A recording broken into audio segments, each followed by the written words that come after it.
scene. He's having so much fun. Yeah, and and then he's making trillion. The cockiest shotgun was there, right? Oh man, his aim is like shotgun shell. Like what? Normally it's a scatter shot. It's like a short range thing, but he nailed those buttons. Oh, beautiful. Yeah. What a beautiful scene. Just what a beautiful film. Yeah. Thank you for introducing it to me, Mark. I'm genuinely very grateful to have this introduced into my life. It's been 33 years of not having watched Deep Rising, and I'm glad it's been corrected. It's the proudest moment of my life. And we introduced Kevin Culp, who was on Deep Blue Sea, the podcast, to this movie, and he loved it. He did, yes. I'm glad he did. I mean, how could you hate this movie? I don't understand. I don't understand. It was before its time, clearly. Mm-hmm. It should have come out 20 years later. It would have been Best Picture nominee. Yes. Rising. It probably wouldn't win. Would have been up against like Moonlight or something. But it would, so, you know. Imagine that. The winner is Deep Rising. And then they go Moonlight. Everyone's like, whoa, okay, cool. The world's back in order. That makes more sense. Okay, yeah. Okay, fair enough. But Deep Rising will forever be known for that. Whoa. If I ever present at the Oscars and I'm doing Best Picture, I'm going to go, and the winner is Deep Blue Sea. Yeah. That movie would be a somebody comes out and tells you, hang on. The card, you've read the card wrong. But you've gone. You've just disappeared. You're out. You've left the stage. You've run. Oh, the winner's Moonlight 2. Like, I'll be able to say that. But Moonlight 2, Deep Rising. for the rest of the world, like not the world, the rest of history, people will say, yeah, this movie won, but the guy announcing it said Deep Blue Sea, the 1999 picture. If you were in that position, you'd be missing a trick if you weren't saying, and the winner is Movies, Films, and Flicks. Deep Blue Sea, the podcast. Yeah. Read it now. Yeah, if I'm ever on the news, I'm name dropping everything. Because again, that clip's we've seen around the world. So.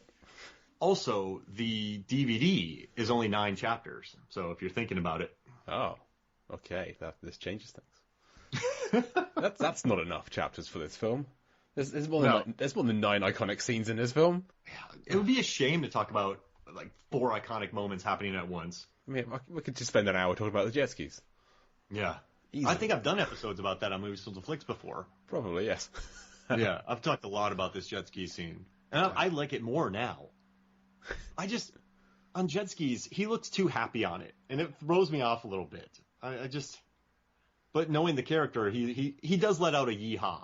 Well, and the yeehaw, I think it's not because he's on a jet ski. It's because he's just fired a shotgun at an elevator to make the doors open. And it worked twice. Like, that's the yeehaw for me.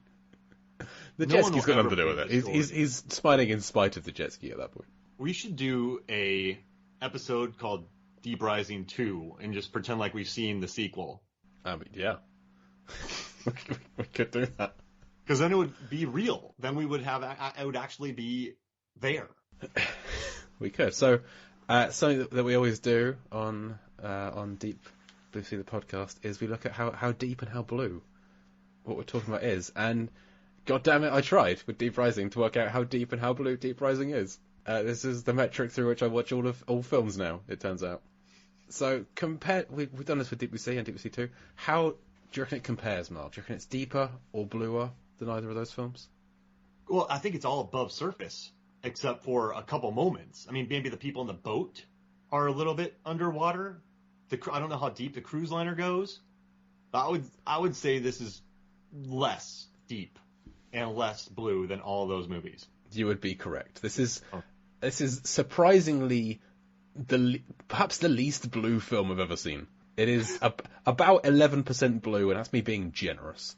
Most of this it takes place at night, so it's dark. There are whole swathes of minutes go by with nary anything blue to see. The most blue we get is the fact that Trent is wearing a blue shirt, over which he's wearing a blue checked shirt that for half the film he's wearing around his waist, which entertained me to no end. I just love that he did that. Like, he's got to take this outer shirt off. He's not throwing it away. He's tying that around his waist. He's keeping that shirt. That's like his dad's shirt or something. It's a family heirloom. But yeah, depth-wise, it is mostly above water. I did get an average depth of about -5 meters, so about -15 feet. But most of that is based on the 62 seconds towards the start of the film where the sea beast is going along the ocean floor. Because the average depth of the South China Sea is over 1 kilometer deep. Not quite a mile, but over so we have 62 seconds of -1.2 kilometers in depth. And then everything else is like above the surface. Oh, that's great math. I didn't even think about that. That's hilarious. So yeah, it's significantly less deep and less blue than either of the deep blue sea films. Oh, that's beautiful. It's a day well spent. I love this movie. Oh, I'm so glad you did that. Oh, if we cover it in 9 chapters, I can talk about all the doors being opened. We could do, yes, and the doors close by themselves. I couldn't work out the logic behind that, but it does happen.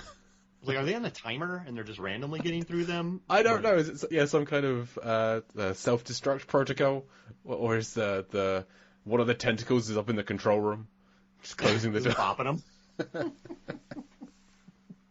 Beautiful movie. It's fantastic. Well, thank you for joining me on this. This was great. Hey, my pleasure. Genuinely, my pleasure. My pleasure. Anything you want to promote before we get out of here? Oh well, listeners, you can listen to Deep Blue Sea the podcast over wherever you can find podcasts, and follow it at Deep Blue Sea Pod on Facebook, Instagram, and Twitter. And you can read more of my writing over at Life vs Film, lifevsfilm.com. Follow me on Twitter at lifevsfilm, or on Instagram at jcluitt, JAYCLUITT. Or come join the LAM, the largest association of movie blogs. Find it at largeassmovieblogs.com. If you have a film blog or podcast, or want to find some more, then come join the community of us over at the LAM. It's a fun time. Oh yeah, it's great. I've been part of that since what, 2015? I think so. Yeah, it's been a while. Yeah. Am I a LAM veteran? Yeah, why not? You're. We don't have categories for that kind of thing, but yes, let's call you a LAM veteran, an old hoof at this point. We could, you can check. Oh, I also want to say hello to everybody in Gambia. We're the #1 thing out there for film review. So thank you to everybody for listening. It's amazing. We've been #1 for a couple weeks now. Beautiful. Thank you. You're actually we're beating NPR and Movies, Films, and Flicks. Oh, nice. Which is my other podcast. So Movies, Films, and FLIX. And then you can check out my stuff on film theory. I have a new video coming up about Cruella de Vil. If you type in film theory, Mark Hoffmeyer, you can check that one out. I just did one about Minions. I got another one coming out about, I don't want to wreck it. And then if you want to listen to RT is Wrong, I do the research for that. And then Rotten Tomatoes Versus. So check those out. And I have a couple new articles coming out. So if you type in Mark Hoffmeyer Rotten Tomatoes, you'll be able to read my new articles as well. But yeah, that's where you can find me. But oh man, I just want to do this all over. I love this movie. It is a very, very fun film. If anyone out there has got this far and hasn't watched it, Deep Rising, then you should definitely do so. It is on Disney Plus right now. That's how I watched it. It's on Disney Plus.